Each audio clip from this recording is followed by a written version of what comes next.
Tamrum, darling, come to Heber Hall. Heber is a paradise, fish spawn and all. Ulundu wada, masal wada, anything you want. Mesville's as big as hills, Heber is a haunt. Way down in Tamrum, there's old Heber Hall. Is there another like it? No, not at all. If you come to Tamrum, darling, traveling in the trains, get the Heber lads to meet you, they've got the brains. If you want to marry my darling and to marry well, stick to a Heber lad and send the rest to hell. Way down in Tamrum, there's old Heber Hall. Is there another like it? No, not at all. Come along on Stokesy, darling, see me round the mile. High jumping, hurdling in the Heber style. Some of us are fat and some of us are thin, but Heber is a sporting hall, whether we lose or win.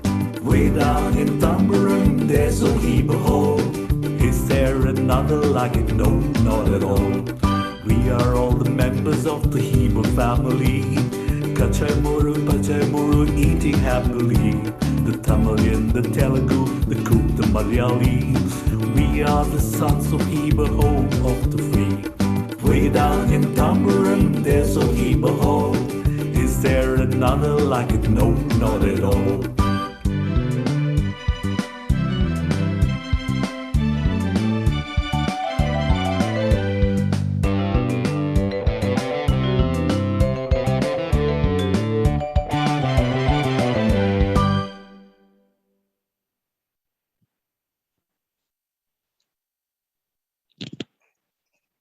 Come on, you gay young fellows who come from far and near. Come on, you gay young fellows who like to sing and cheer. Come on, you gay young fellows, and join us one and all. We are the jolliest fellows in Tambaram, the boys of Thomas's Hall. Oh, we are all St. Thomas's Hall, St. Thomas's Hall are we. We are all St. Thomas's Hall, St. Thomas's Hall are we. Come on, you gay young fellows, and join us one and all. We are the jolliest fellows in Tambaram, the boys of Thomas's Hall. We come from Coromandel, from Coorg and Coimbatore, from Trichy and Trivandrum, Bellary and Tanjore. We are Hindu, Christian, Muslim of every sort to see. But when there is a difficult job to do, St. Thomas's Hall are we. Oh, we are all St. Thomas's Hall, St. Thomas's Hall are we. We are all St. Thomas's Hall, St. Thomas's Hall are we. Come on, you gay young fellows, and join us one and all. We are the jolliest fellows in Tambaram, the boys of Thomas's Hall.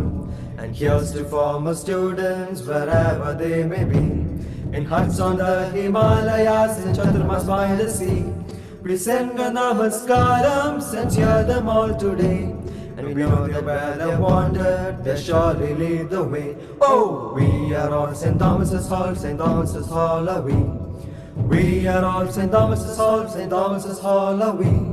Come on, you gay young fellows, and join us one and all. We are the jolliest fellows in Tambaram, the boys of Thomas's Hall. Salayu, my friend, is a non-ended deed. Heber is a fish pond, a sad calamity. And then there are the females, the dirt of Martin Hall.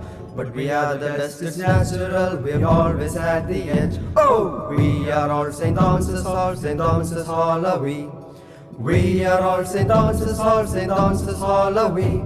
Come on, you gay young fellows, and join us one and all. We are the jolliest fellows in Tambaram, the boys of Thomas's Hall. Thomas's,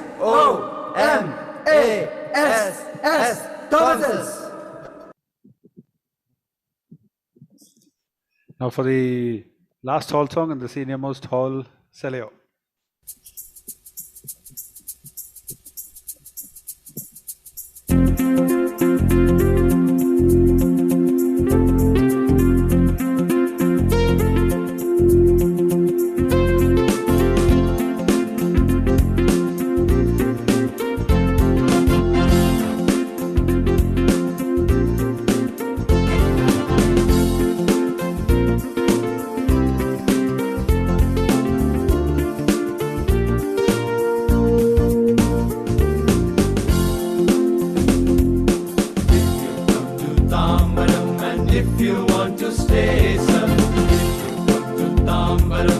if you want to stay, sir, come to good old Celia Hall. Come to good old Celia Hall. Come to good old Celia Hall and be a gentleman, sir. For we are the boys of Celia Hall. We are the boys of Celia Hall. If you want the best of all, come to Celia, sir.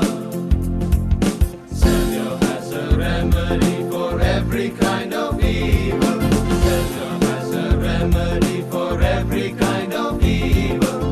Food, fun and friendship. Food, fun and friendship. Food, fun and friendship. But study is the devil's affair. We are the boys of Celia Hall. We are the boys of Celia Hall. If you want the best of all, come to Celia, sir. If you're looking everywhere for someone to enjoy, sir. If you're looking everywhere for someone to enjoy, sir. Try a game of basketball. Try a game of basketball. Try a game of basketball. Where broken bones are sure, sir, for we are the boys of Celia Hall. We are the boys of Celia Hall. If you want the best of all, come to Celia, sir. If you meet a frightful bore whose talk you can't endure, sir. If you meet a frightful bore whose talk you can't endure, sir.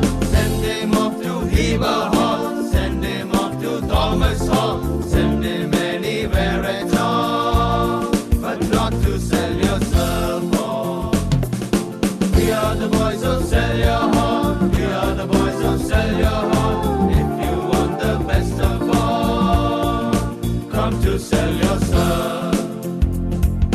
Person lives in Tambaram from you till he is mellow.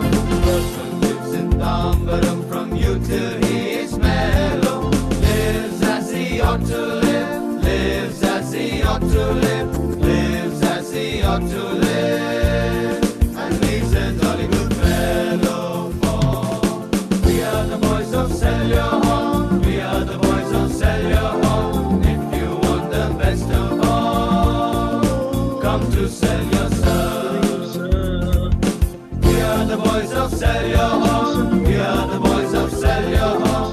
If you want the best of all, come to Celia, sir. Yeah, I hope everyone enjoyed that. And now over to Mr. Tarian Jaco, our chapter president, for the opening bell. Tarian sir, you'll have to unmute yourselves. I just muted everybody.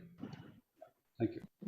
Friends, it gives me great pleasure to welcome you all to this turnaround event of our MCC Alumni Kochi chapter. Before I go on to the task of welcoming our chief guest, Mr. Shashi Kumar, let me briefly touch on the progress made by the chapter in the last few months after it has been reorganized. Following the event of the principal's address on 17th of July. 1. We have formed an 11-member committee to monitor and give direction to all our activities related to the Kochi chapter. 2. A directory is being made with all members' names and phone numbers and photos so that easy communication is established between us. At present, the strength of this group is 115. Okay. Third, the next was the question.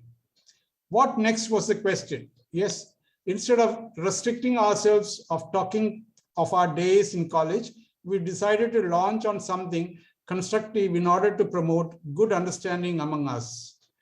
And today's program, Interlude, is part of it. Basically, this is introduced to promote talent within us, not just musical, but also in other areas of art and culture too. We then decided to invite a prominent alumni to address us every 2 months to club with any other event of music and other stage performances. Mr. Ravi Menon and his team of musically talented persons are in charge. And our second initiative is the Woodstock, a periodical newsletter that will cover all events that took place in the 2 months gap among us members. The team comprises of Mr. Verghese Ummen as editor and others based out of Kochi, who are all our members and are professionally qualified. They will comprise of the editorial board. After consolidating ourselves with good understanding among our members, we shall then move on to accept voluntary work which are socially accepted and shall keep the flag of our alma mater flying high. We are open to suggestions and propose to implement projects, keeping in mind our objects that will not clash with those who do charity works and or collection of funds. We shall not enter these areas. Now, getting to the point of welcoming the speaker for this evening, our Chief Guest, Mr. Shashi Kumar.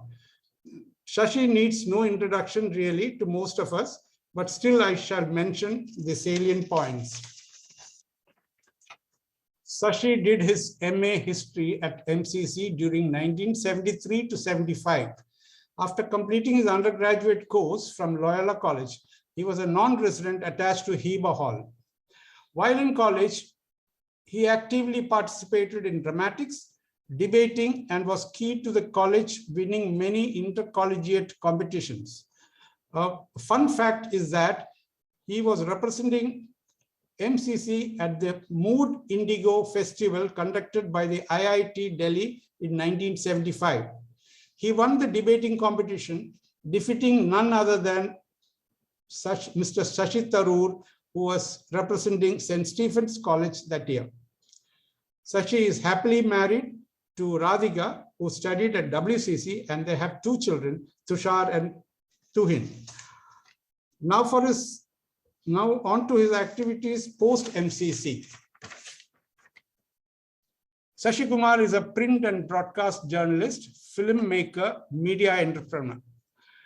He founded and chairs the Media Development Foundation, which administers the Asian College of Journalism. He was among the earliest newscasters in English on national television Doordarshan, Middle East correspondent of the Hindu and news anchor on Radio Bahrain in mid-1980s.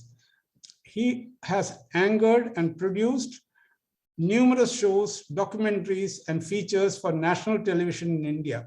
In 1992, he founded and launched AsiaNet, India's first satellite TV channel in regional language Malayalam, and the country's first statewide cable TV network in Kerala. In the year 2004, he scripted and directed Kaya Tharan, an award-winning Hindi feature film based on the 1984 anti-Sikh riots and the 2002 Gujarat riots.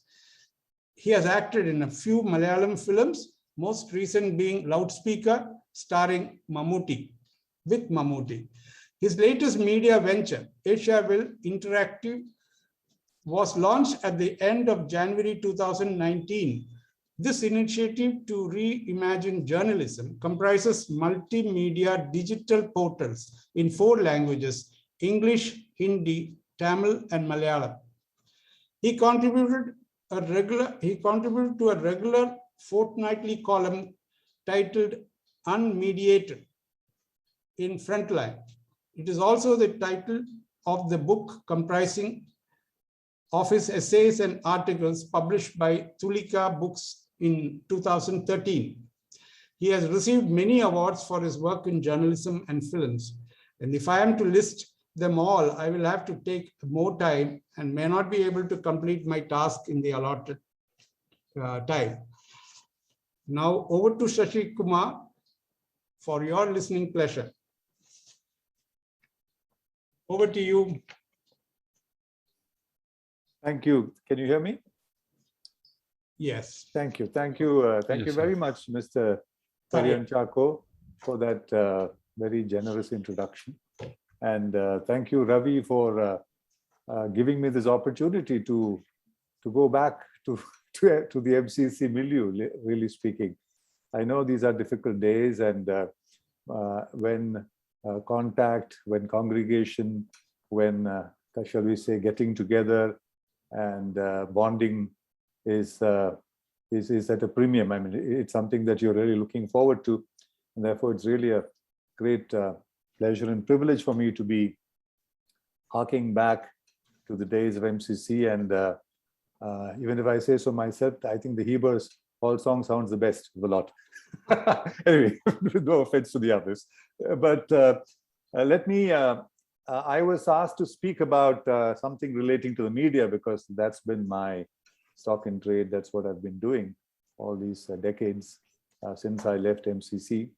And so I thought I'd try and, without spoiling the evening, I think this evening is really about song and entertainment and interacting on lighter things. But I thought I'll just try and make a few observations, if you will, on the emerging role of the media, or the emerging media ecology, as I call it.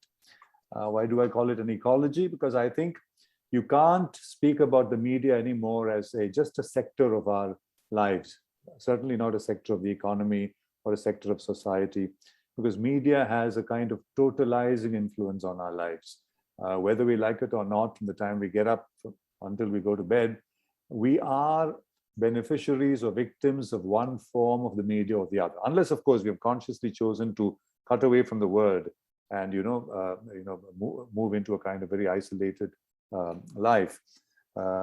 Because whether it's a telephone, whether it's your mobile phone, whether it's the outdoor hoardings when you drive past them, whether it's a cinema, of course, whether it's a theater, whether it's performance, whether we are having this meeting on Zoom, media is in a sense overwhelming. It really is a part of our lives, an extension of our lives, and therefore it isn't as if we do some things in a day and we do media the rest of the time. Media, that's why we say it's mediated. Everything in our life is mediated, and we have got so habituated, we've got so used to the media that I think we are, even without our realizing it, creatures of the media, because I don't think we will believe a lot of things unless the media told us so. It's quite another matter that today there's a crisis in the credibility of the media, and we wonder whether we can believe a lot of things which the media tells us. But nevertheless, over the years, we've got so used to being products of the media, to being consumers of the media and being conditioned by the media, that unless it's appeared on TV, for example, it hasn't happened. Now, this is not entirely a new phenomenon. I'm told even in old civilizations like the Sumerian civilization, for instance, which is about 3000 BC, it dates back to that. There is a recording which says that which is not recorded does not exist. So you need a sanctity of the media. You need the, shall we say, the imprimatur, the seal of the media, in order for us to believe something. If I saw something, if I'm stepping out of my house, I wouldn't know its significance. I wouldn't know its context. I wouldn't know how important it is to our society and lives. I should be able to evaluate something that I see manifestly before us. But we've got so used to the media that we are all creatures or conditioned by the representation, or what you call the representative role of the media. The media represents the world to us. The media describes the world to us. And increasingly, I'm sure you'll agree with me, the media has begun to prescribe the world to us. It's not just telling us what the world is, it's telling us what the world should be, what your relationship to the world should be. And therefore, you're not surprised when news anchors on primetime television, particularly in English, tell you everything short of sit, stand, eat, go to sleep. I mean, they're literally telling you how you want to run, how you should run your lives. So media has that kind of influence on our lives, and we are reacting to that. Some of us don't like a lot of it. Some of us accept it as a way of life. Some of us take it for granted. Some of us rebel against it, and yet we are drawn back to it. The allure of the media has us in its kind of overall and overarching and inescapable embrace, if you will. So that's one of the characteristics of the media. This has just got a lot more complicated and a lot more worse with the arrival of what we all recognize as digital technology. Now, there was a time in my youth, I'm sure in all of us in our demographic, we were all used to the morning newspaper or a cup of coffee or tea, and then you could put away the media out of our minds if you like, consciously, and then go to work and do other things, play tennis or play golf or whatever you do, or interact and go to the restaurant or eat at home, watch a movie in a theater. When the television came home, when television became a part of our lives, when television became a prop in the drawing room in many middle-class homes, shall we say, that life collapsed. Television becomes an intrusion into our lives. It begins to tell us what to do, what to watch. So the concept of the couch potato emerged, right? You lean back on your pillow, on your sofa, and you watch, and there's a kind of zombiness that develops in you. You become a kind of zombie when you're reacting to the screen, and you accept it at face value. Your critical faculties are, as a matter of fact, suspended most of the time, because a screen has this peculiar, shall we say, innate quality of asking you to suspend disbelief. I mean, that's the idea of the cinema. You watch a film in a darkened theater, when you go out to a movie, you suspend disbelief. So you see the hero doing all kinds of things. If you're a Rajinikanth fan, you see him, tossing the cigarette in so many ways, and then and then throwing the knife, 2 knives which cut across 14 bullets at the same time, and so on and so forth. So it's ridiculous, but you suspend disbelief, and you go back after that fairly enthused and quietly try and see whether you can do the same thing with a cigarette, and of course you can't. But this is the compelling feature of the screen. So what you call the screen culture, which actually crops up with the arrival of television. And television is already old hat. Television is the age of the electronic culture, right? And we have now moved into the digital culture from the electronic culture, where the screen continues to be a dominant, but the screen has actually combined all the hitherto older media forms and converged them onto this small, smartphone or the mobile phone that we use today. So your text, your newspaper, you can read it as text, you can see video on it, you can hear podcasts on it. So it's multimedia. You have video, audio, text, and all of them converge on this small screen, and yet it's a screen. So the screen culture, which is already dictating to you, which is holding you spellbound, continues to do that, but in a far more totalizing way in the digital realm than in the electronic realm. And if we think about it, we'll see how we are all subjects of this mobile phone culture, of this smartphone culture, as we call it. It's just got even more complicated, because initially you had the idea of a formal media. There was a media provided by media houses who sat in media organizations, which tended to be somewhat ivory towerish establishments. They compiled the news, they garnered the news, they decided what the hierarchy of the news on a given day should be, what's the important news, what's the less important news. So in a newspaper, you have the way they arrange the banner headlines, the lesser headlines, the front page news, the page 2 news, page 3 news. Page 2 news normally would mean gossip and entertaining stuff and fashion and restaurants and cuisine and so on. And then you have some voyeurism as well, some gossip, what are the people in public life doing in their private lives, and so on and so forth. So that whole hierarchy and that whole code of the media, that whole codification of the media collapses again with a smartphone, because those hierarchies are gone. And you are actually in the cyberspace, in this whole internet realm, where instead of being couch potatoes where you lean back and look at the screen, the characteristic of the mobile phone or the smartphone is it's called a lean forward technology. You lean forward. Nobody looks at the mobile phone lag, right? You're looking forward into it. It's a lean forward. You are actually calling the things that you want. You're choosing what you want to watch in the mobile phone. So you think there is greater autonomy, therefore, for you. You're not at the mercy of what the media is handling out. You think that you can actually decide what you can pick and choose. If I love sports, if I like cricket, I just look at cricketing news. If I love music, or if I'm a guitarist, I just look at guitarist news. And there's a hell of a lot there on the guitar in the internet, enough for you to spend years just looking at that alone. Because the cyberspace is a huge infinitesimal space, unending space, where there's a lot of everything. And So from the lean back to the screen relationship to the screen, you have a lean forward relationship to the screen, and you have the notion that you are in charge of what you are consuming, particularly the younger generation. My son, my grandchildren, I mean, they don't read the newspaper. My son, in fact, started even when he read the newspaper, it's very annoying because he'll start from the last page to the front page, because it tosses the newspaper upside down and starts looking at the sports page. Now we think you look at the front page of a newspaper first, right? But that's their priority. They're not interested in the political news. They're not interested in what's happening with this political party or that political party. They want to know. I think maybe it's a healthy way of doing things, looking at what's happening in sport and then what's happening in the economy, and then they come, less and less interest as they come towards the front of the newspaper. But that's also gone again, and you now have the smartphone. So there's been a huge shift in the way we are reacting to the world, contextualizing the world, getting information of the world around us, and that's through the smartphone. And it's true that a lot of that choice is by us. However, as I'll try and explain in a minute, there are limits to that autonomy, to that sovereignty of the media consumer. We must be aware that these are still continue to be determined for us in the ways that I will explain in just a moment. But there are some other things that have taken place when we move from the newspaper age, you might like to call it an analog age, to the digital age.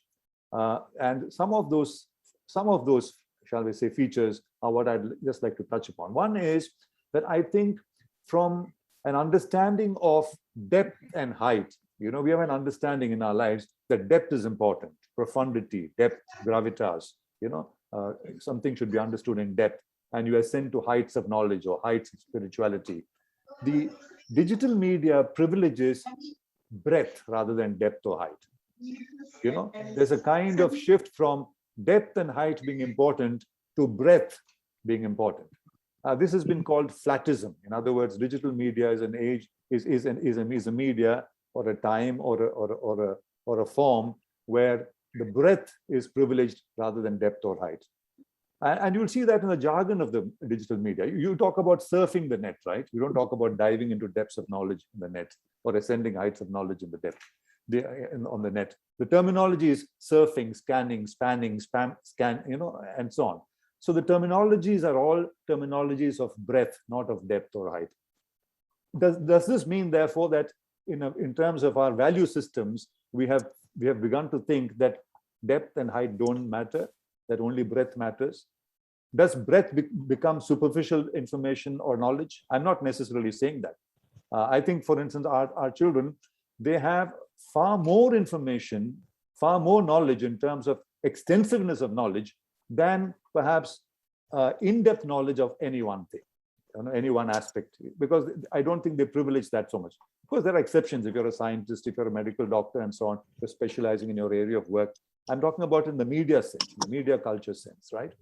So you find this is one aspect, that depth being replaced by breadth. Secondly, you'll find that as a result of that as well, you will find speed is an essential attribute of the new media, of the digital media. Speed is of the essence, right? So as a matter of, as a consequence of that, there's no time to verify. Verification and credibility of the media proportionately decrease as speed becomes more important in our lives, because there's no time to verify, there's no time to check, cross-check. And so you'll find a lot of the first news breaks are sometimes faulty, they are withdrawn and corrected. You'll find the problem of misinformation and disinformation, as we call it now in the internet age. You'll find the idea of fake news. Fake news is a big problem in our lives. And you'll find the idea of post-truth. You must have heard the term post-truth, which is actually nothing but truth is supposed to be objective, that all of us accept truth as something. But when you get subjective beyond the objective, it's an extreme form of subjectivity, post-truth, where I believe only what I want to believe. I don't care what the rest of the world thinks. Trump is a good international example of post-truthism. And he still believes he won the last election. He refuses to concede defeat, even though the counting shows the contrary. So all of these are, I think, privileged in this kind of media because of speed. And apart from speed, it's multimedia. Earlier we had the newspaper, you had cinema, you had television. All of these converge onto your screen, and therefore it's multimedia. So we are looking at a digital multimedia, interactive kind of media ecology. The interactivity becomes even more acute or compounded in some ways, because media is no longer, as I said before, something that is delivered to you from the ivory towers by some media practitioners. It's something that's also delivered to you by yourself. We are all media producers of the media. This is what we call by the social media, or there are other fancy names or cliches for it called citizens journalism and so on and so forth. But it really means we are also the producers of media now, and we are also the consumers of the media. So it's like a dog kind of trying to eat its own tail. Many of us put out news out there in the social media. Some of it is not nonsense, some of it is not verified, some of it is right, some of it is important. Some of the blogs that you keep are very important. In fact, Julian Assange, Edward Snowden, and so on become important because they put out breaking news on social media. Edward Assange gave it to a blogger called Glenn Greenfield. Julian Assange put it all out in the social media and then gave it to very important newspapers and mainstream newspapers. So social media has become not just a backyard of the formal media. Social media has become co-equal with the, as important as the formal media. And the social media, the way things have changed, we are all producers, we are all consumers at the same time. But remember that the big players who run the social media, so the big five, if you like, Google, Amazon, Facebook, Microsoft. Now, these big players, they are actually determining our appetite. We assume, as I said earlier, we have this notion that we are actually in charge of what we want to see, but wrong. Because the way the social media is constructed by these big players, by these digital capitalists, as they are called, and they are digital capitalists of an order the world has never seen. The revenues or the net worth of some of these, Google or Facebook or Amazon, might be equivalent to the GDP of several African countries put together. They are nations, bigger than nations, multinational. That's why they call multinational, the true sense of the term. So what happens is they have the engines of determining what is news, who will look at what kind of news, and understanding your appetite, because they've been harvesting information about you, through your credit cards, every time you are, I think, using your credit card or you've got your Aadhaar card. And so this is why, of course, some activists have been opposing all of these, because they think our privacy is being stolen by people and being used by them. But that's a modern day in life. I don't think there's much we can do about it. So they determine your appetite, they know your appetite, and then they work on that appetite, so much so that if they get a feeling that I'm someone who likes, say, music, you will find push notifications on music on your smartphone. You wonder how somebody figured out that I like music, or I like this kind of music, or I like jazz. A lot of jazz with push notifications come on your mobile phone.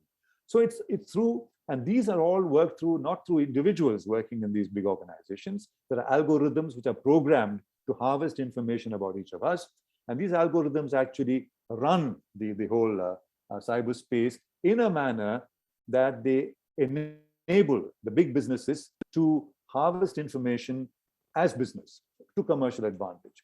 So in other words, the big news and the small news of the day, what is important, what should, shall we say, trend, what should go viral, and so on, don't happen willy-nilly. They don't necessarily happen. Sometimes they do because I am a social influencer and I have a huge following. If I say something, that goes viral. But otherwise, these go viral because these are predetermined, because of the algorithms that are operating out there. And then comes the catch-22 situation, or the rub, shall we call it. The rub is that the problem is that what happens in this cyberspace is, instead of bringing us all together, more and more together, as we thought modern digital technologies would, as we thought this freewheeling cyberspace, internet space would, because anybody can enter it. There's no great money or capital or technology involved. You can start, each of us can start a portal, with easy enough. It's very technologically easy and affordable and so on. But the way it's patterned out is because of the algorithms that are working, because of the bots that are what you call bots that are unleashed by these engines, by these search engines and others. What is happening is we are moving into a fragmented internet scenario. So the emerging media ecology is one of fragmentation, not of homogenization, not of standardization, which is not a bad thing, but not one of bonding either, not one of understanding each other either. It seems to be more of exclusive zones, which is why you talk about the idea of filter bubbles. The term is filter bubbles or echo chambers in the internet space.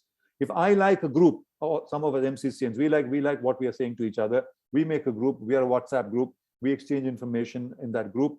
And if someone says something that is against the grain of what most of us believe, the process of exclusion begins. And this is how othering is taking place in the cyberspace. Of course, ours is a very good cosmopolitan example, but the big problem in that space is there is religious othering.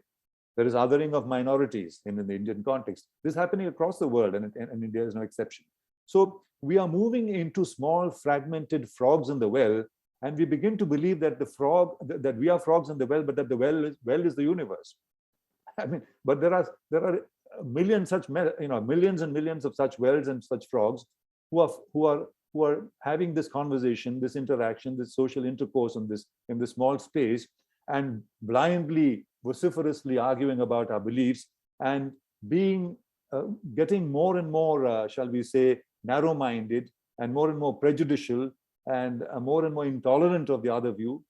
And that is, I think, the big problem that we are facing in the internet age today. And I think sociologists, media thinkers, politicians who are enlightened are all concerned about this. And what is the way out of this is, I mean, your guess is as good as mine, but this is a fact of life.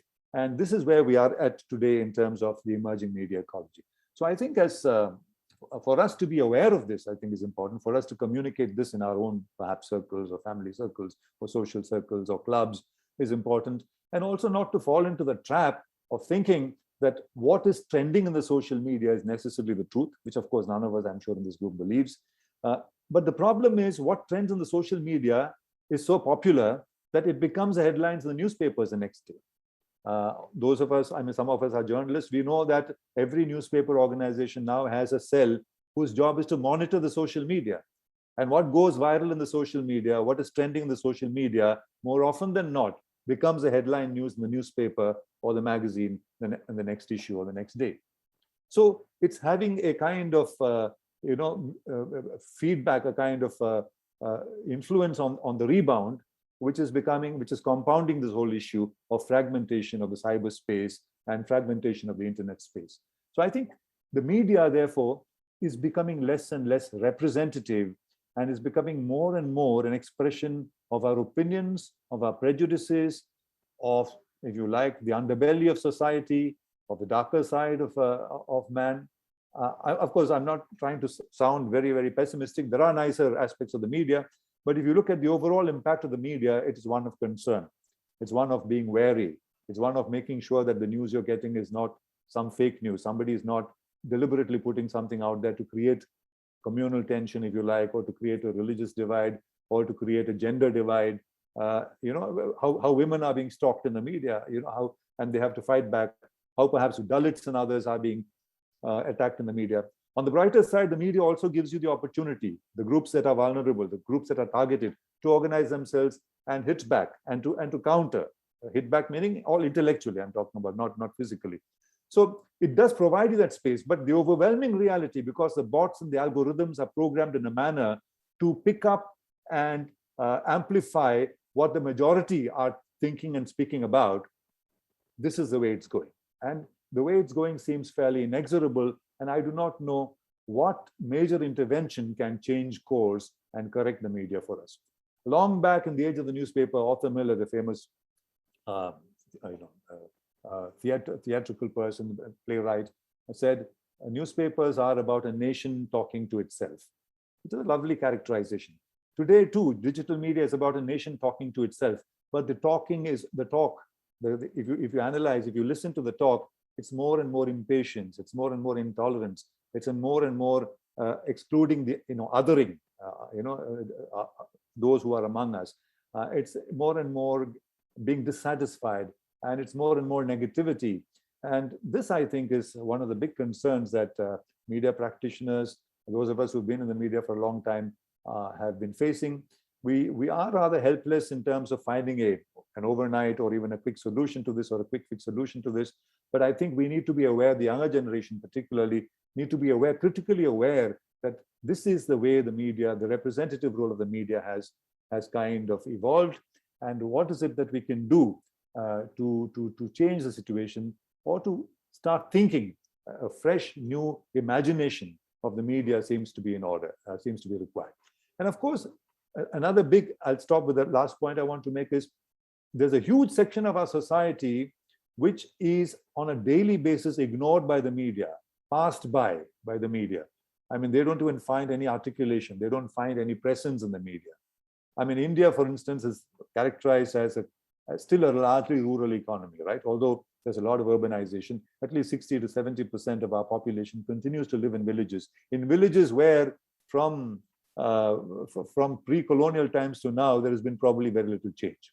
You might have a Coca-Cola board out there, but in terms of their lifestyle, in terms of their living, in terms of their hand-to-mouth existence, there has been very little change. And we pass them by. They come into our attention. They come into the attention of the mainstream news on our mobiles or on our smartphones, even in the digital media or on television screens, when there is some disaster, when there's a rape, when there is an earthquake, when there's a flood, when there's a starvation deaths, or when there's farmer suicides. These are the only stories. You don't know about the daily story of struggle, of the struggle of life, the daily story of what it means to live, the lived rural reality of India on a daily basis of 60 to 70% of our people. And that, I think, is something the media is culpable for. The media is not inclusive. The reason being, the media is increasingly becoming a a profiteering exercise. Not that media shouldn't make profit. If the media doesn't make profit, they won't even have the power or the boldness to speak truth to power. The news media is supposed to speak truth to power, and a lot of our media, at least some of our media does. Some of our media doesn't speak truth to power. They lay themselves supine before power, even before they're asked to. When you're asked to bend, you crawl, kind of thing. But the bigger problem is, or the more systemic problem is, that the media is not inclusive, not fully inclusive in the way it is representing the world around us, or the context, even of our own country to us, or in our own state to us, or in our own society to us. And this, I think, is a matter of concern, that we should be, I think, we should have not filter bubbles in which we are all complacent and believe our post-truths. We should have critical filters with which we approach the media. I think that should be the big shift that should take place in our lives. Because the rural India is so important. There's a joke about the Irishman who was asked whether trousers is singular or plural. He wasn't quite sure. So he said, singular at the top, plural below. Now, India is a bit like that. In the towns and the cities, we are all singular. We share the same appetites. Even in the cities and townships, smaller townships, we have the same, we go to the same restaurants, our children go to the same kind of schools, we have two-wheelers or four-wheelers, we go to the same clubs, we see the same kind of movies, the discussion is around that. But that is just a smaller percentage of India, and the media is obsessed just with that percentage. The larger percentage, as I said, at least 70% of our population is out there in the fascinating variety of India, the arabesque of India, where the cultural fascinating variety of India unfolds. In all, it's not just in the dress styles and the culture and the way they think, and it is the common Indian who has time and again, when we were in trouble of lapsing into, shall we say, dictatorship or totalitarianism, saved India. It is that common man who has saved India from the emergency. It is that common man who I believe will save India when again totalitarian forces try to take over. So because there's a commonsensical understanding of what is right and what is righteous and what is moral and what is immoral.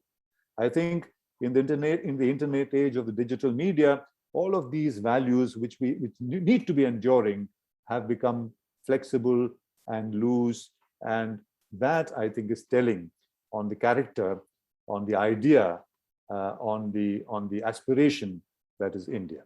Thank you very much. Thank you very much, Mr. Shashikumar Menon, class of 1975. Sir, I hope you can take a couple of questions from the audience. Sure. Just two questions got texted to me. I'll just post them to you first. One was about, you spoke about the fragmented landscape online.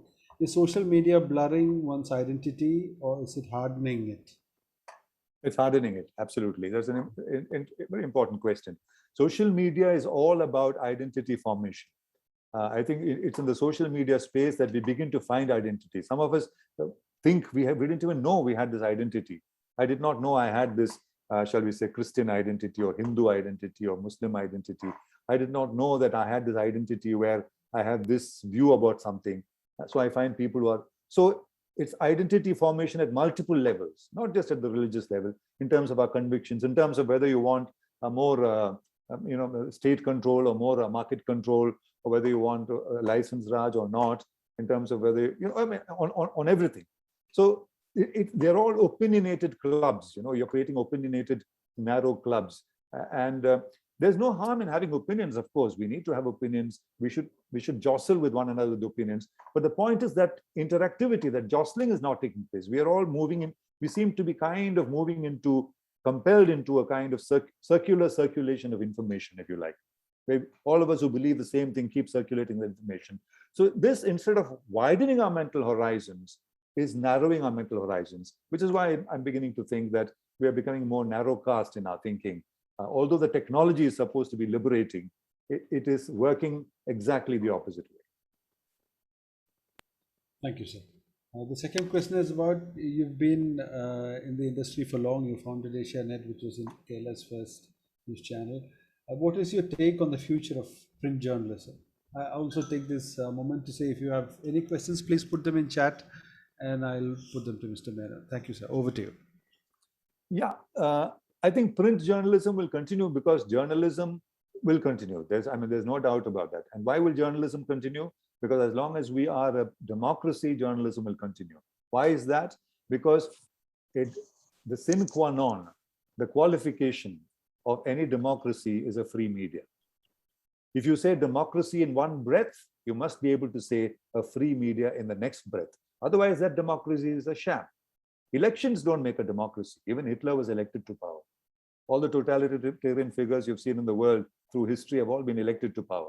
There are very few who have come to power in a coup. And even if they came to power in a coup, they'll have an election and legitimize themselves. So elections are not what characterize democracy. It's a free media.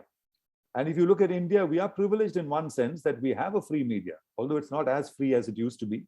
You will find the attacks on the media on a daily basis, Sedition Act, UAPA, a lot of laws, draconian laws are unleashed on the media. Journalists are put behind bars for drawing a cartoon, if you like, and so on and so forth. I mean, these are things you know on a daily basis. I don't have to recount this. But that's why democracy is very important. It's very important to have a free media for a democracy. And that is why I say journalism will be enjoyed. But it may not be in the form of the printed newspaper too much longer. I think that's a sunset industry, the newspaper industry using newsprint. They will all shift online, whether it's the Hindu or the Express or Manorama or Madhrumi. You'll continue to read them on your mobile phone. There'll be digital versions of they're already moving significantly onto the screen. In other words, the screen. But the newspaper, everything seems to be against it. After all, every time you read a newspaper, we shouldn't forget that some trees are being cut for the newsprint. So it's ecologically, it is not sustainable, although it has been there for hundreds of years. So I think, and also once the majority, the technology really, the tipping point, takes place into the digital media, which is going to happen in our lifetime, even in our old, although we're much old in our own lifetimes. What will happen is there will be no new, print technology anymore, because people will stop making printing machines, which print newspapers, or the spare parts won't be available. And that's the beginning of the onset of a sunset industry. I mean, that sense, the industry becomes a sunset industry. So my sense is that newspapers may not be there, but journalism, of course, will be there, will be vibrant. And the moment journalism ceases to be vibrant, our democracy ceases to be vibrant. Then we are beginning to look into an authoritarian, totalitarian state. I must say at the same time that already international watchdogs who are auditing democracy the world over have characterized Indian democracy as an elected autocracy. Our media ratings have also collapsed. There's something called the World Press Freedom Index, which is compiled every year by Reporters Sans Frontiers, which is an international organization. And we have dropped down to 142nd position in that. There are very few people below us. We used to be in 130s in that range. We were never on the top. On the top are Scandinavian countries. In fact, all the Scandinavian countries are there among the first 10 because there's absolute freedom of expression, freedom, and that's why you'll find democracy is very, very vibrant there. So the answer is yes. I think journalism will survive, but the newsprint media will not, I think, be there too much longer. Thank you, sir. Just two more questions. One was about the college per se. The question is from Arun, who's our vice president. He said, are you associated with the continuing education department on college? Would you like to be associated with journalism? Am I audible? Can you repeat that? Yeah, there was a kind of lag in the voice. I don't know about this. Sorry. Yeah, there's lag. Sorry. Yeah, I noticed. They said, are you associated with the continuing education department in MCC?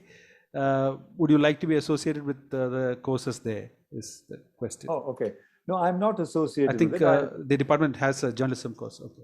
Yeah, I know. I've gone. They have a journalism course. Yes, they do. Okay. I have been to the campus quite a few times and addressed students of journalism there and others as well. But I'm not formally associated with the continuing education program. I'm of course very happy to be involved with anything that MCC does at any point. So my services are always available. Thank you, sir. The last question is, the fading away of print media will necessitate technological literacy. And what are your thoughts about that? Oh, technological literacy is, I think, not such a big issue. Particularly for the millennial generation. For us, it is, because we've got to figure this out. But the millennial generation, the 18 to 35 age group, literally, and they are digital natives. They're born into this technology. I mean, as I'm sure all of you will share. My grandson, who's 4 years old, knows more about what to do with that smartphone than I do. I, as a media person, do try to keep abreast of it. But they are so savvy because it comes to them naturally. They take to this digital technology like fish take to water. So I don't think that's a problem. And you'll see one of the interesting things about digital technology is formal education, the need for technological expertise or qualifications are only necessary at the higher levels if you're working on product design and so on and so forth. I mean, many of the people who are who did the biggest inventions in workshops in Silicon Valley chose to drop out of college, right? I mean, whether it's Apple or so on and so forth. So the technology it's like a carpenter taking to something. It's a tool and you take to it. And once you take to it, you become an expert in it. So I don't think there's a formal kind of, a mindset problem or a threshold which you need to clear in order to become savvy in digital media. For some of us in our age, in our demographic, in our age group, we may begin to look, this looks formidable, but I think actually when you get around to it, it isn't as formidable as it seems. Thank you, sir. Thank you so much for your time. Just the last question was from Shainu, who used to teach there and is part of our newsletter team here. Thank you so much. Thank you so much for your time. Thank you. My pleasure. Thank you very much. Now we'll move on to the music part. And first up are Shashi and Georgie. So we have Shashi and Georgie in session. So over to Shashi and Georgie. I hope no one will say there are too many Shashis around now. There are too many Georgies around. It's such a privilege, to see almost 7 decades of MCC alumni gathered together on one platform. I think WC from the 1960s to probably some who just passed out recently. But we just so thrilled to see the bonding and the love and the joy on each, in each of the faces of that we can see, because when we are reminded. Now we go back to the 1970s era. If you look at us, you'll know that. And some of our course mates are here with us. We go to the time when Beatles launched their Sergeant Pepper, Lonely Hearts Club Band LP, when Simon and Garfunkel was rocking in Central Park, and John Denver made Country Road such a popular song. But for those who wanted, the heavy rock, we also had Deep Purple and Grand Funk Railroad to help us along with it. And of course, we had our own MCC, the Voodoos, headed by Suguma Nambiar and his brother Mohan on the drums from MCC as well. And we had Human Bondage, the Similar Beat Contest, and of course, Jesus Christ Superstar, of which Jesus Christ is somewhere here. I saw Ravi. There he is. He's waving out. It's actually been exactly 50 years since Sashi I met in college. We met in 1971. Actually, we became friends in 1971 February, when we were part of a singing group for MCC, representing MCC at the IIT Cultural Week. It was not known as Mardi Gras at that time. Prem Chandran was leading the music, and I think I was playing the guitar, and that is when we actually met. And then in 74 we got married. So it's been 47 years. Although music brought us together, it is God that has kept us together, and the music still flows in our hearts. And we thank God the legacy of music still continues in MCC, because Ravi is here. And I used to I sang with Ravi in Jesus Christ Superstar. And today I share a platform with Amit, who's Ravi's son, who's going to sing after us. It's such a joy to know that this legacy of music continues, as well as the intellectuals like Sashi and everybody else who's there. So we just thank and praise God for MCC and all that the college has done to develop our life. We're going to sing a song by Simon and Garfunkel known as The Boxer. Now, this is one song you can never look at the words and sing, because you can never follow it. So all you can do is sing Lie, La, Lie. So let your apartments rock, let your buildings rock, let your houses rock as you join us when you sing Lie, La, Lie. The rest of it, we will try and do it. If we make any mistakes, just forgive us. We just do another song by John Denver. Okay, join us.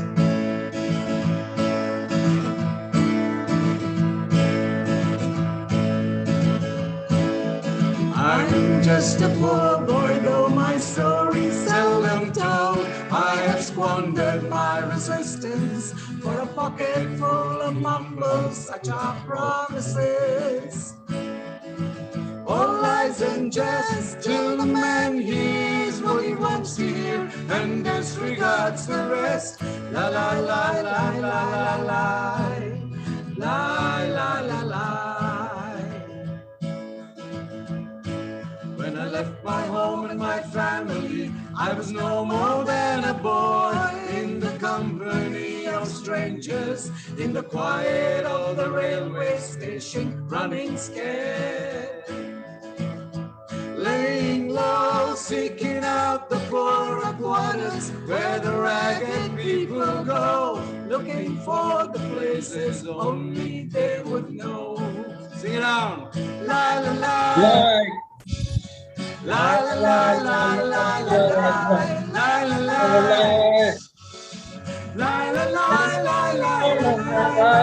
la la la. Okay, back to mute, everybody.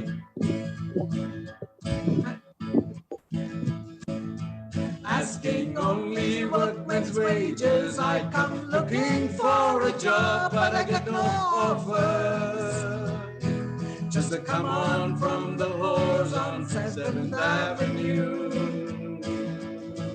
I do declare there were times when I was so lonesome I took some comfort there. La la la la la la la la la la la.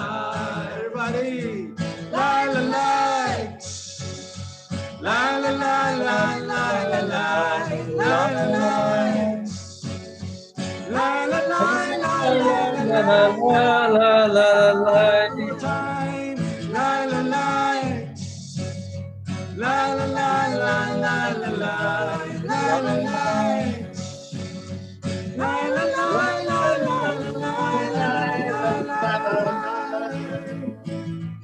I'm laying out my winter clothes. I'm laying out my winter clothes and wishing I was gone, going home. Where the New York City winters are bleeding me, going home.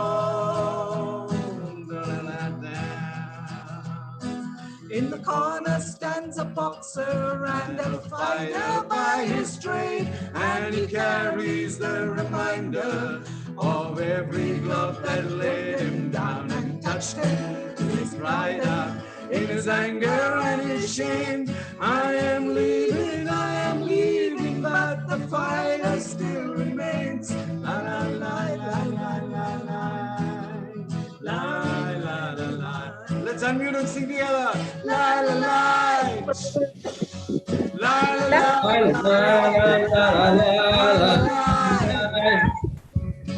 la la. La la la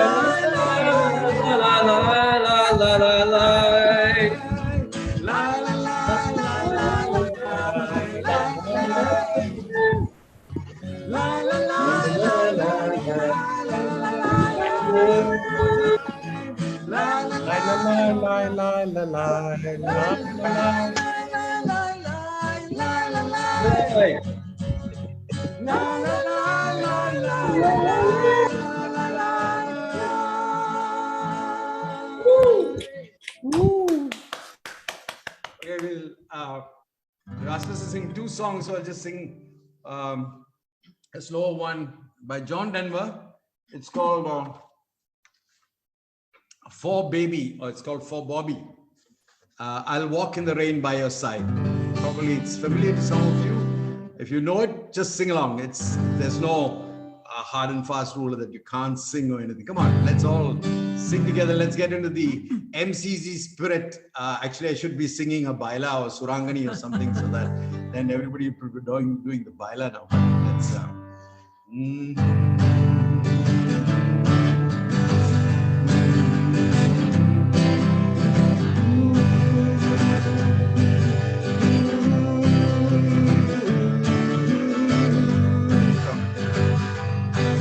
I'll walk in the rain by your side. I'll cling to the warmth of your tiny hand.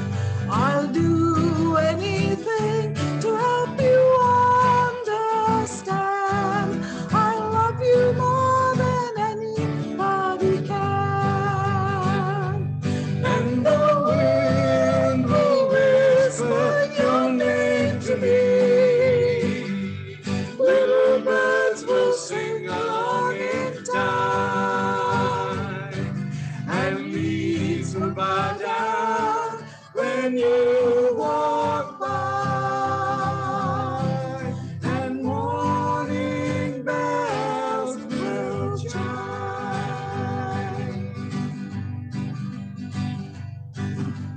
I'll be there when you're feeling down, to kiss away the tears if you cry. I'll share with you all the happiness I found, a reflection of the love in your eyes.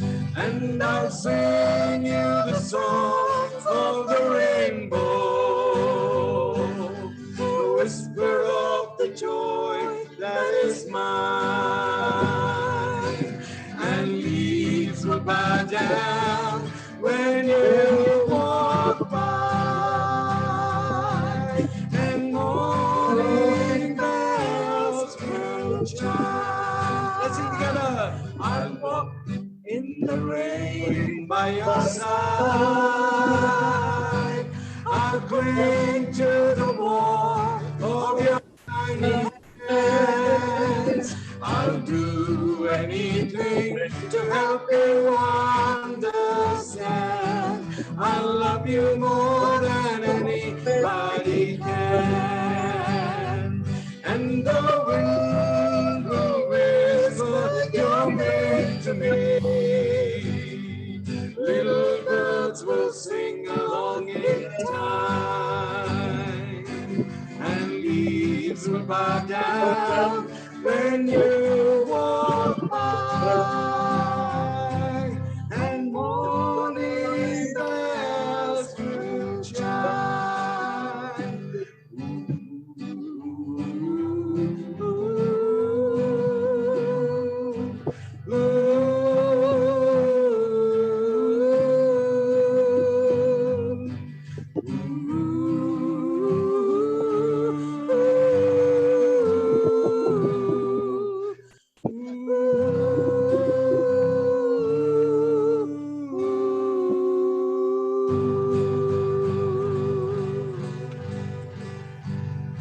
Three cheers for MCC. Yes. Let's go. Yay, yay, yay.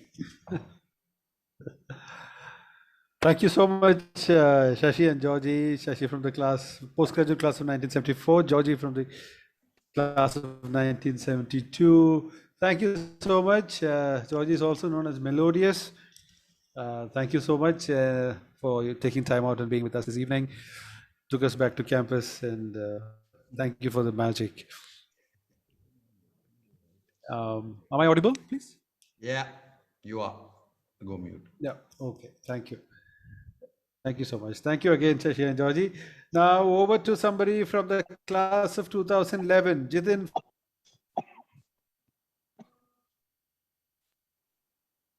To Jitin. Hey, good evening, everybody. Thank you so much. Am I audible to all? Is it good? Yes. Yeah, cool. Thank you so much. And it was just You're great. audible. It was just great hearing Shashi and Melodious right now. And it's so surreal to be a part of this. And, you know, there were so many people involved in bringing this today. And it's happening right now. And I am psyched to be a part of it. So I was very inactive in the group. And all of a sudden, I saw this message wherein there were a lot of competitions happening. And I was really sad that I couldn't participate in any of it. So I put up a message saying that, you know, next time there's anything happening, I'd make sure that I, you know, participate for it. And, you know, 2-3 messages down, there was a video of, you know, us singing. So I have a YouTube page that I do, and it's called Organized Madness. And someone put up a video over there. And all of a sudden, Ravi Menon, he approached me and he was like, hey, Jitin, you have to do this for this session that we have planned up. And I immediately said yes, because MCC runs in the blood and I couldn't turn down that option at all. And I'm so happy that I'm doing this in front of a lot of amazing people that have passed out from MCC.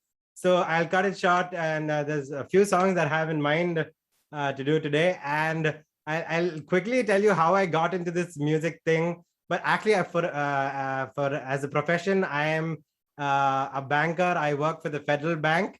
You know, so I actually just got transferred from Kochi. I'm in Kottayam now, but still, I would love to be a part of the Kochi chapter, because when this was announced, I was in Kochi. So yeah. When I initially joined MCC, the first day I got into the college, I was asked to, you know, I wanted to get into the hall. And all of a sudden they were like, no, you can't get into the hall. I'm really sorry, because, you know, there's no space left for you all. So all of a sudden I remembered, so there was a friend of mine named Sibu Cherian Koshi. He was the chairman at Heber.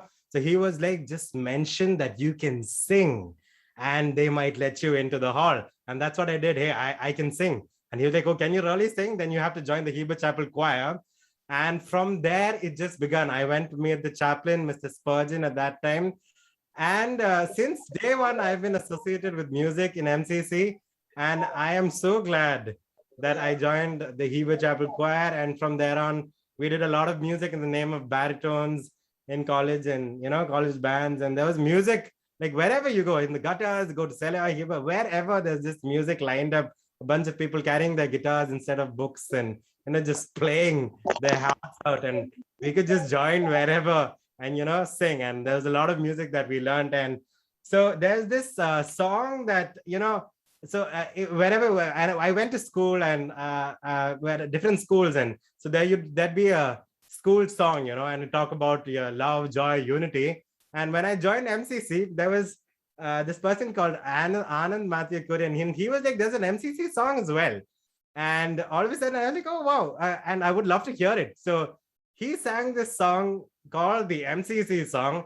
There is explicit content in this. I already give this to you. So he sang something and it goes like this. This is the first song that I'm going to sing to you. And I don't know, some super seniors passed it around to this person and he passed it around to me and I passed it around to my juniors. I'm not very sure of who actually wrote this song at all, but it goes like this. It talks about the MCC, the guys and the girls, and generally things about how things work in MCC. All right. So it goes something like this. All right. Keep your ears open and listen to this one. And by the way, I've got here Deepu Matthew with me. He's my guitarist, and we sing in the same band. And this one's called the MCC song. Hope you like this one. Yeah.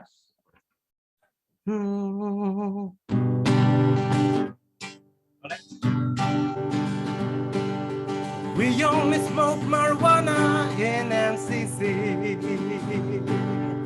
We don't take our rides on LSD.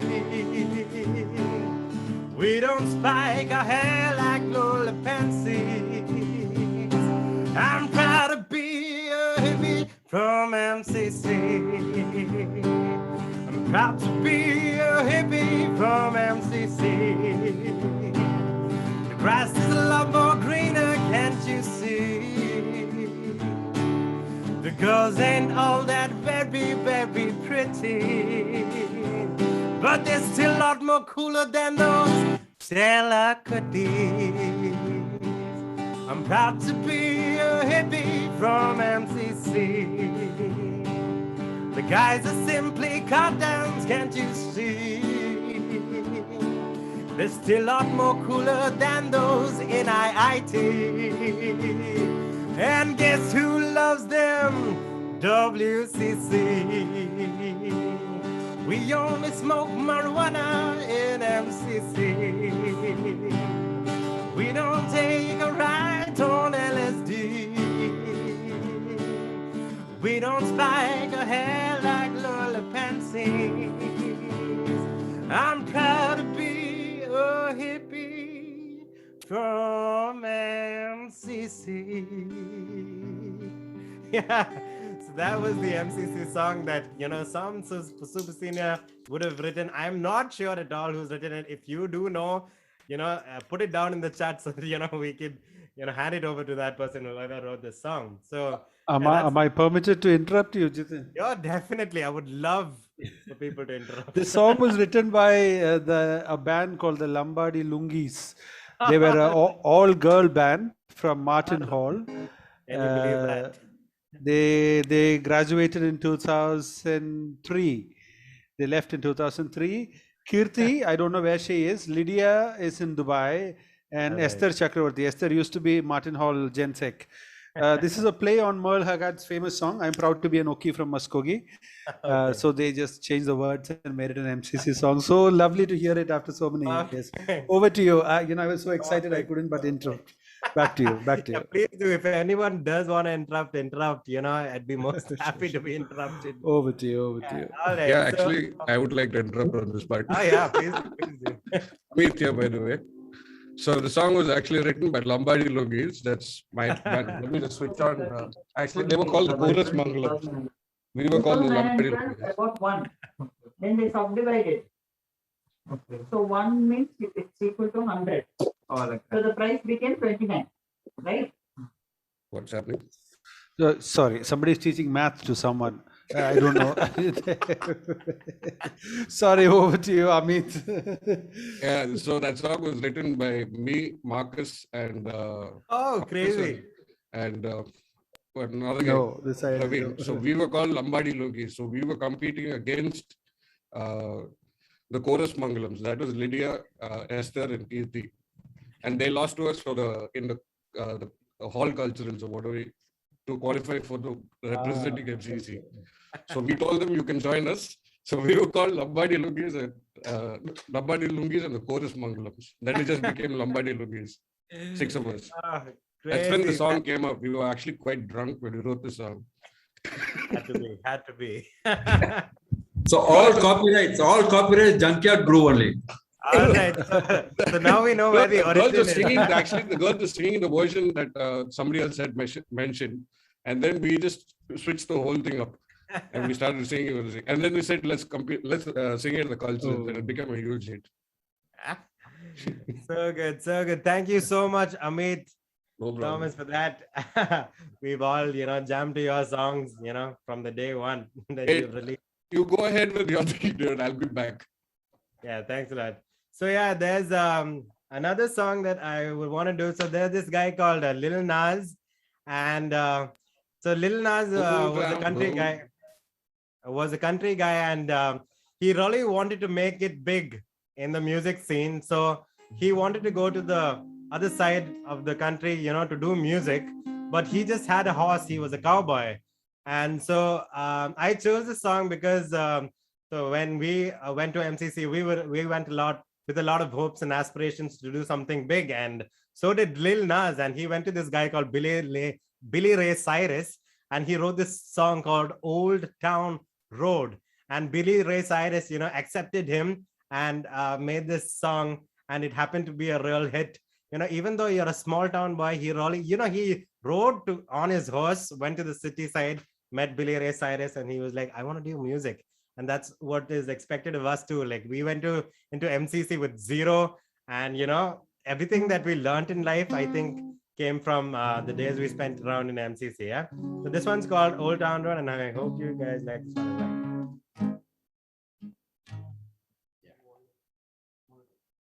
Don't know.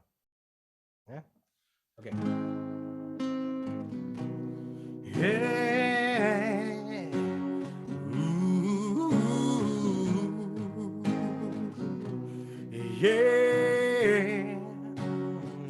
Yeah. I'm gonna take my horse to the old town road. I'm gonna ride till I can no more. I'm gonna take my horse to the old town road. I'm gonna ride till I can no more. Got the horses in the bag, horse jack is attached. Hat is matted in black, got the boots of black and match. Riding on a horse, you can whip your Porsche. I've been in the valley, you ain't been up on the porch. No, can't nobody tell me nothing. You can't tell me nothing. Ain't nobody tell me nothing. You can't tell me nothing. Riding on a tractor, you know, let me play. Cheated on my baby. You can go and ask her. My life is a movie. Bull riding in boots, cowboy hat and goose, wrangler on my boot. Ain't nobody tell me nothing. You gotta tell me nothing.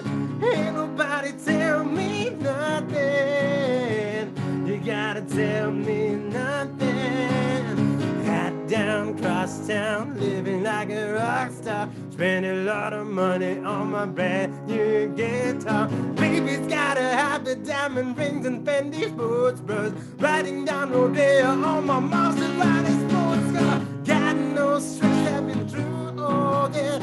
I go home to romance, so I can't go back. Wish I could go on back to the old town road. I'm gonna ride till I can't no more. I'm gonna take my horse to the old town road. I'm gonna ride till I can't no more. I'm gonna take my horse to the old town road. I'm gonna ride till I can't no more.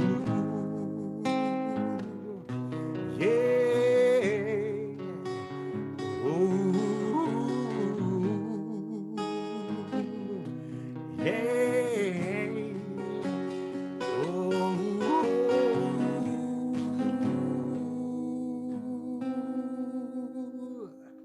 All right. Thank you. So you're all muted, but I can hear you all clapping. Thank you so much. Thank you, Jitin. All right. So I have just one last song, and that's the end of this session. And there's a song called Ashes. It was written by Celine Dion. So Celine Dion left the music industry for a very long time because her husband passed away and she just wouldn't come back and sing. But there was one guy who, prompted her to come and sing again. And she sang this song for this movie called Deadpool. And this one's called Ashes. It's a slow song comparatively to the other ones that I just did. And hopefully you like this one as well. It's the last song for today. Yeah. All right.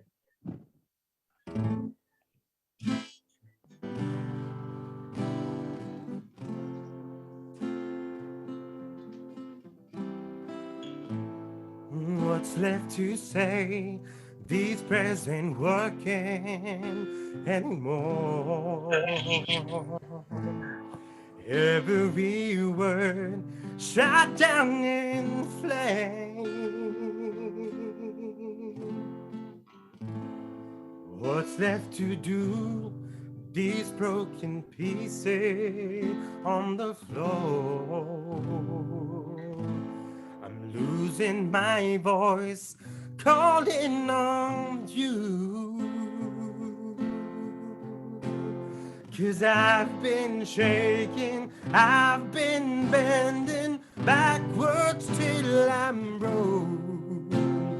Watching all these dreams go up in smoke. Can beauty come out of ashes? Can beauty come out of ashes? And when I pray to God, all I ask is,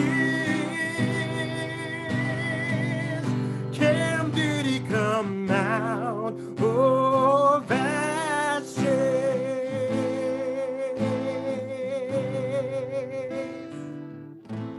Can you use these tears to put out the fire in my soul? 'Cause I need you here. Whoa. 'Cause I've been shaking, I've been bending backwards till I'm broke. Watching all these dreams go up in smoke. Can beauty come out of ashes? Can beauty come out of ashes? And when I pray to God, all I ask is, can beauty come out of ashes? Can beauty come out of ashes?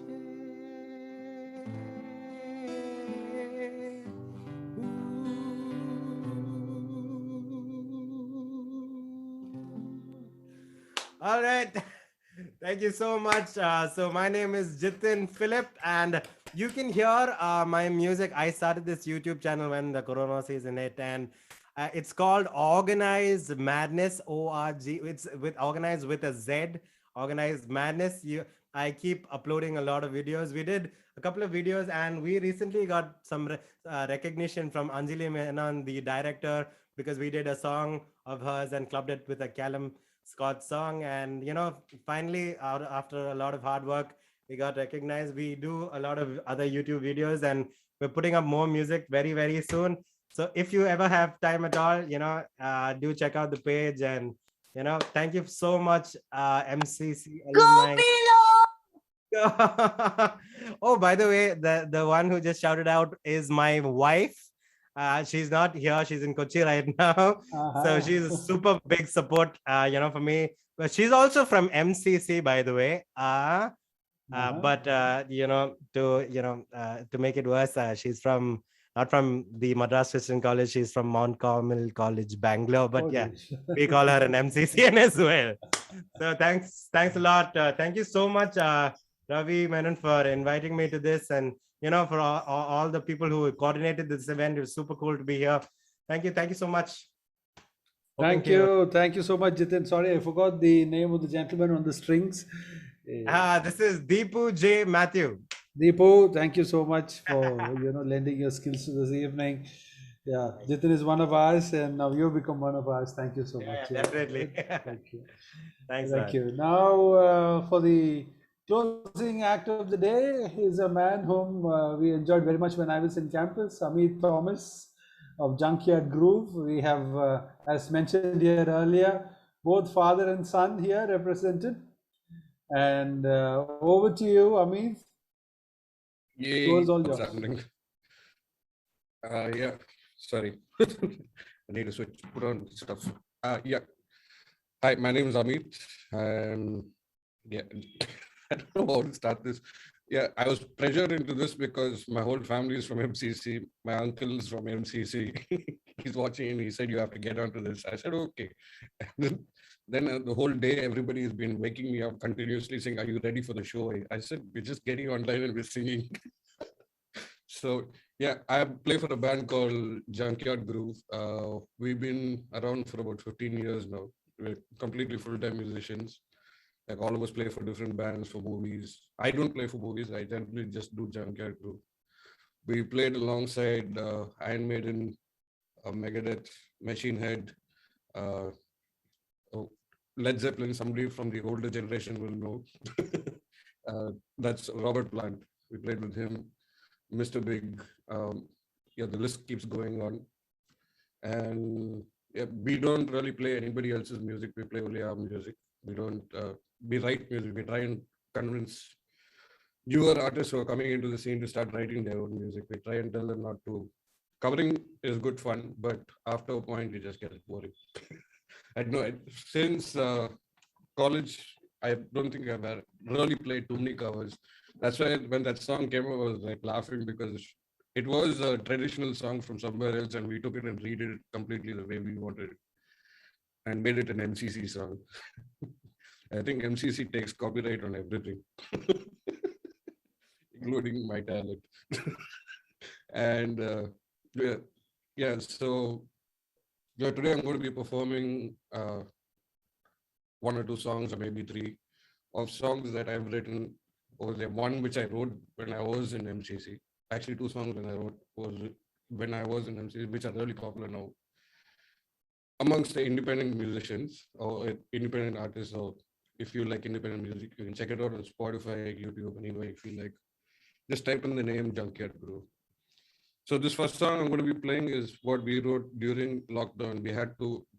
We couldn't see, none of the band guys could actually see each other. Like, we are used to sitting in a room and writing songs together.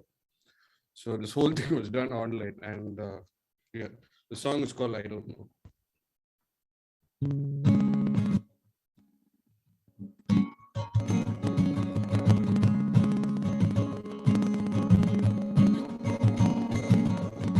So many ways to communicate.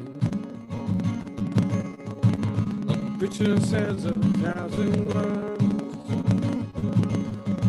And every time I see your pretty face, it takes my words away.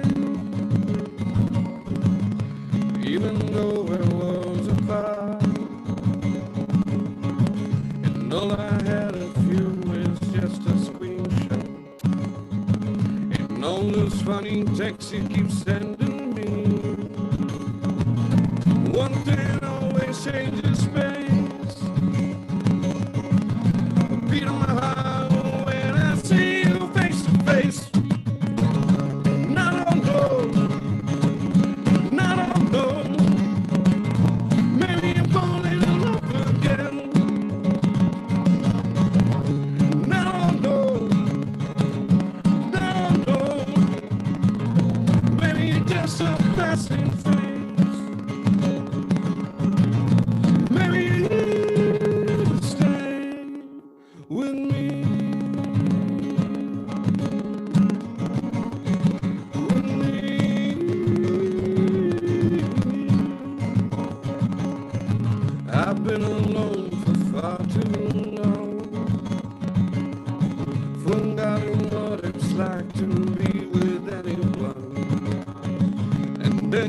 stroll along and fill that empty space inside where angels fear to fly. I am afraid this won't take too much time at all. But see me for real with all my filters off. And then you stroll along and fill that empty space inside where angels fear to fly.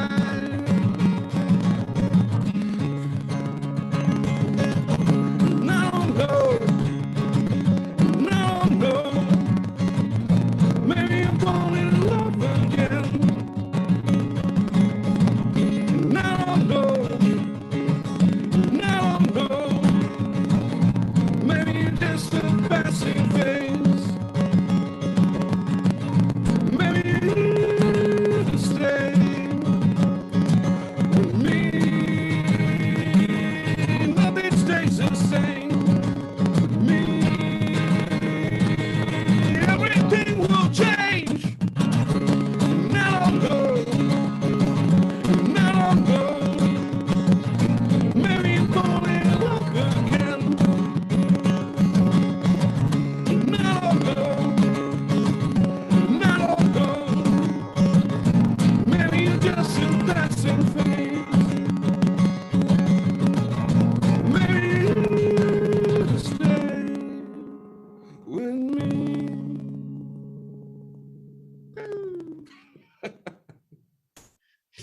Thank you. Yeah, I can hear one person clapping. That's really nice. I'm so used to having thousands of people in front of me on stage. We forgot to unmute. That's why you didn't.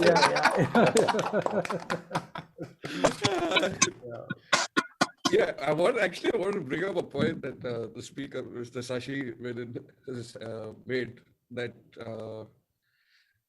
the thing that opened up opportunity for us was actually social media, because we were able to connect with more than, I think right now our count is at around 50,000 to 100,000. Our email list is around 100,000 people. And the beauty of it is we didn't actually need anybody, like we didn't need a record label. We didn't really need, we didn't need anybody's approval to do what we were doing, if that makes sense. Lovely. Before, there were always gatekeepers. Like if you had to get into a studio, you had a gatekeeper, somebody was blocking you from getting it there. If you did English music, you can't because you're Indian. That was a huge thing. And the internet actually destroyed that whole part, the gatekeepers part. So we started developing, and then a lot of other bands started picking up on the whole thing that we were doing social media. Why don't they also start doing it? So right now, we actually, the only way we kind of make money is through social media, because last year, since the whole pandemic started out, our live shows have gone to complete shit. I don't think we played live in 2 years, which is abnormal for us. It's about 16 years of being a band. This is the first time we've never played live in 2 years. When I say live, I don't mean like this. When I say live, I actually mean like thousands of people, like 15,000 people or something like that, or minimum at least around a few hundred people, which is something I really miss. But because we have this rotating fan base, it kind of keeps us alive, financially and emotionally. So that's what I wanted to say about it. So there's, and actually whatever you said, I completely agree with it. There's the good and the bad. So this next song is like a folk song that it's called Folk You. We wrote when I was in the first year of college. So I think I don't really know exactly where it comes from, but it's like a Malayalam folk song or it's a Tamil folk song. Like I said, we copyrighted it ourselves. We took a song that was already made and redid it. No, as in we took just that phrase. So it's called Folk You.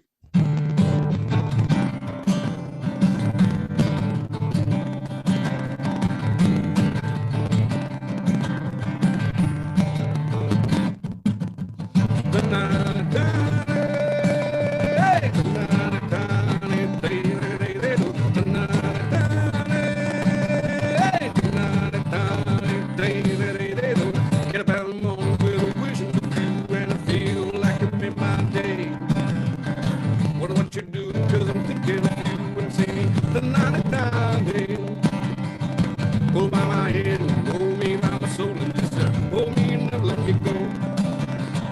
You like the way you're moving, I like the way you're grooving, I like the thing that you say.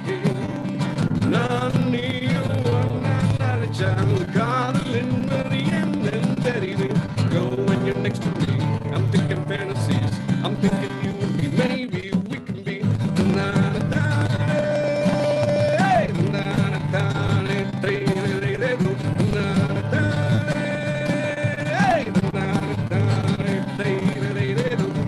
let's take this slow, don't think you're feeling my flow. I need one go.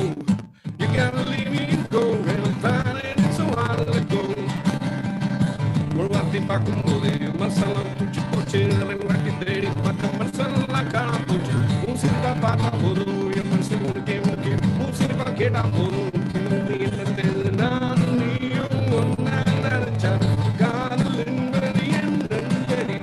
Go when you're next to me. I'm thinking fantasies, I'm thinking you and me, maybe we can be the na na. Hey, the na na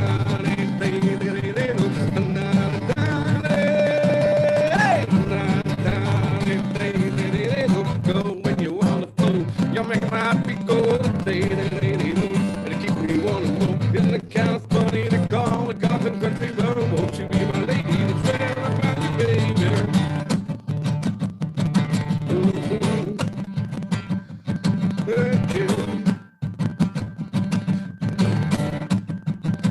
Here we go.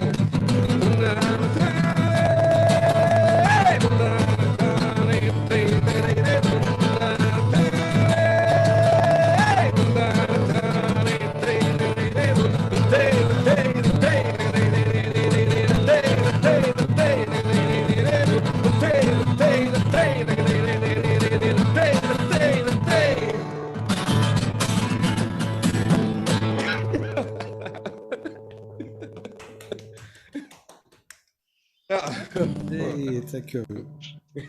My hair is going all over the place. Okay, this last song. Who's that? It's your kid. Hi.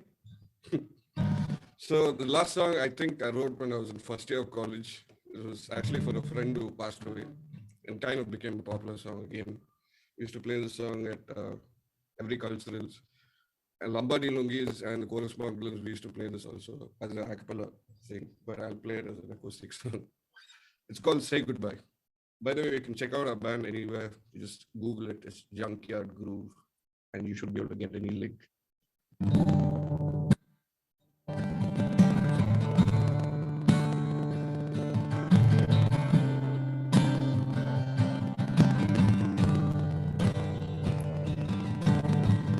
I sit alone and I think about tomorrow, tomorrow without you in my life,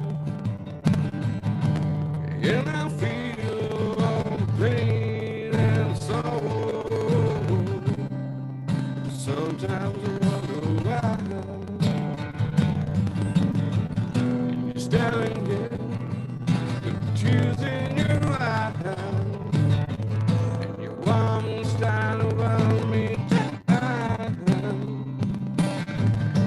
Say goodbye, say goodbye. Never won't live to see that day when I have to say goodbye, say goodbye, say goodbye. Never won't live to see that day when I have to say goodbye.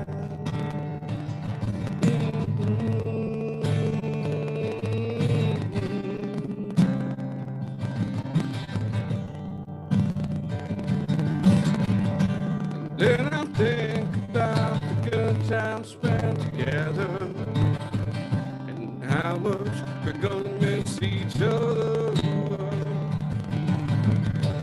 Isn't it funny how I can find this different way to love? Sometimes I wonder why. And you're standing there, tears in your eyes. Arms down around me.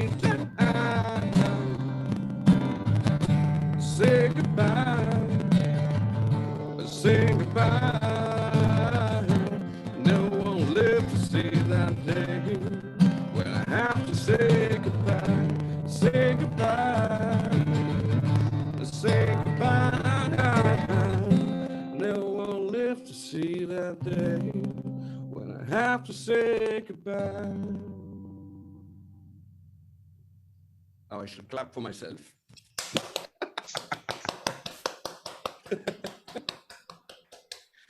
Oh, whole family is here. I think MCC has been stuck into our genetics too much. From my great grandfather all the way down to our generation right now. True, Thank you. true. Thank you all for having me. I'm never getting pressured into this again. You should come back again and again. No, but it was so much fun to actually see. First time feeling young on social media site or whatever. Every time I go on social media, they say, "Oh, Amit, you become white." How I feel young. So, thank you for having me. By the way. Hey, thanks, Amit. Hey, no problem. Ravi uncle. Thank you so never much. Again. Never again. We'll talk offline. We'll talk offline. Yeah. Talk offline. I know, never say never. Yes. Thank you so much. Thank you so much, Amit Thomas of Junkyard Groove. Yeah, you were saying there were kids around here. That's true. You know, once they heard the music, all the kids started coming back. And, you know, Shino's kid was asking who is singing Celine Dion and so on and so forth. So, yeah, they thought an alumni meeting would be something very boring and, you know, people talking and so on. Very surprised to hear music and the lovely music of that. Thank you so much, Amit. And now over to Mr. Ravi Menon, convener for Interlude 2021, man who made it all happen without volunteers, you know. Over to you. Okay. Cheers, Ravi. Okay, yeah. So great, but what a lovely evening. I mean, we didn't expect so much of participation. You know, like they say, all good things must come to an end. So I think we got to end somewhere. Quite candidly, when Tarian first said, you know, let's have a musical evening, I was damn skeptical. I said, a musical evening, or that too on Zoom, when no, you know. So we said, a lot of skepticism was there. But then we said, let's try and do it. And then I think the whole objective was, it's not the winning that counts, but the participation. If people join, well and good. And I think we've been proved right today, because I think we had about 75 people who joined the call, joined this session today, which is wonderful. So I think, you know, it's not about the whole idea of doing this evening was to get some bonding. This group has been around for some time. And, you know, it's been started as a WhatsApp group. I think some people have been posting, some people have not been posting. But I think at the end of the day, I think the whole idea of convening today is that we all get together and bond a little more. And as Tarian said a little while ago, moving forward, I think it's just not about having fun. It's just not about having WhatsApp jokes and stuff going around. It's about us bonding. And, you know, I think a lot of us have, MCC has given back something to us. And as far as I'm concerned, I've taken a part of the campus with me, which is my wife, Susan.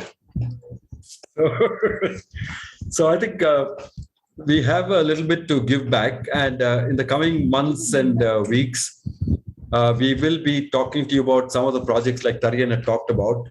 And we want all of you to actively participate as much as you can. I know you guys are busy, especially not the guys with no hair and gray hair, but the guys with a lot of hair must be very busy. But do try and participate as much as possible. And yeah, in October, our next project is we'll be launching a newsletter. It's going to be called Woodstock, not Woodstock, but Woodstock. And Varghese Uman is the editor. And he's been doing a splendid job trying to get this all together. So we'll have an online event to launch the magazine. So before we conclude, I'd like to just give a shout out to some of the guys who have been really helpful to make this happen. Number one is Mr. Matthew Santosh, our secretary. who's been responsible for putting out all these wonderful, sort of reminders and those posters which he created. They're the most helpful, Santosh. Thank you so much. Anytime, sir. Yeah.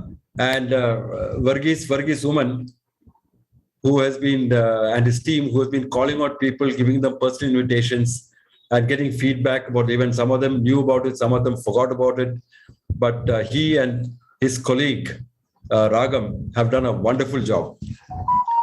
And finally, I'd like to thank Shashi. I know you just come back from Trivandrum and you must have had a busy day. Thank you so much for accepting the invitation and coming on board and giving us such a wonderful, insightful talk. And Jitin, Amit, and all you guys. And Shashi and George are not here, but thank to everybody. So till we meet again, next time we meet, we'll be in person, we'll rock and roll, and let's make this the most liveliest kind of chapter in the whole country. So till then, stay safe. We game on. Yeah, stay safe, and thank you so much. Thank you. May I just say one thing? In my time, before we closed, we always had a baila. Okay. So let's have one. Okay. Surangani. Who's starting the baila? Malu, Surangani kamala kanama. Then words. We had a lovely evening today. What? Let's have the words, man. If you want to meet me, don't come at 4. Daddy will be waiting with a shotgun at the door. If you want to meet me, don't come at 5. Mommy will be waiting by his side. Surangani, Surangani, Surangani kamala kanama. Mal, Rangani kamala kanama. How are you? How do you do? In the middle of the night when the bug begin to bite, how are you? How do you do? How are you, Ravi Menon? How are you? Rangani, in the middle of the night when the bug begin to bite, how are you? How do you do? Surangani, Surangani. Surangani kamala kaneva. Malu Surangani kamala kaneva. 1 2 3 4 5 6 7 7 மேல 7 போட்டா மொத்தம் 14 1 2 3 4 5 6 7 7 மேல 7 போட்டா 14 Surangani, Surangani kamala kaneva. Mal, Surangani kamala kaneva. Ama Sarah had a fight with and the home people didn't know what to do. Anemagano, Anemataka, so la la la la la la la la la. La la la la, it must be bad words. I can't say the word. Suranganika